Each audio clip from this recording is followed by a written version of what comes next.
राज्यात अवकाळी पावसाने जनजीवन विस्कळीत केले असून अनेक ठिकाणी वादळी पावसाने मोठे नुकसान केले आहे।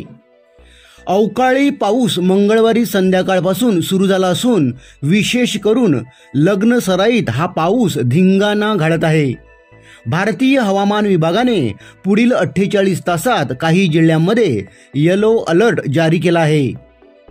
पालघर जिल्ह्यात विजेच्या कडकडाटासह वादळी पावसाने अनेक भागात नुकसान केले।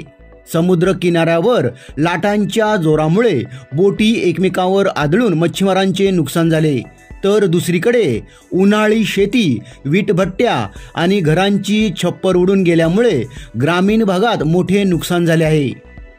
सध्या लग्नसराई सुरू असल्याने पावसाचा फटका अनेक मंडपांना बसला। काही मंडप उडाले तर सजावटीचे साहित्य भिजल्यामुळे आर्थिक नुकसान झाले। अनेक ठिकाणच्या हळदी समारंभालाही पावसाचा फटका बसला। मंडप भिजले, विद्युत उपकरणं खराब झाली आहेत, त्यामुळे लाखोंचे नुकसान झाले आहे। अनेक भागात झाडं कोसळली आहेत, फुलझाडे व काही ठिकाणच्या बागा उद्ध्वस्त झाल्या आहेत। पालघर जिल्ह्यात पावसाची रिपरिप सुरू असून जिल्ह्यात पावसाचा तडाखा सुरूच राहणार आहे। दिनांक 8 मे रोजी पालघर जिल्ह्याला पावसाचा येलो अलर्ट जारी करण्यात आला आहे। त्यामुळे पुढील 48 तासात जोरदार पाऊस वाऱ्यासह बरसणार आहे।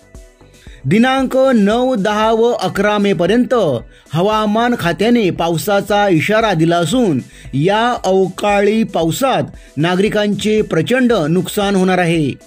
हवामान खात्याने आगामी काही तासात आणखीन पावसाची शक्यता वर्तवली असून नागरिकांना खबरदारी घेण्याचे आवाहन करण्यात आले आहे।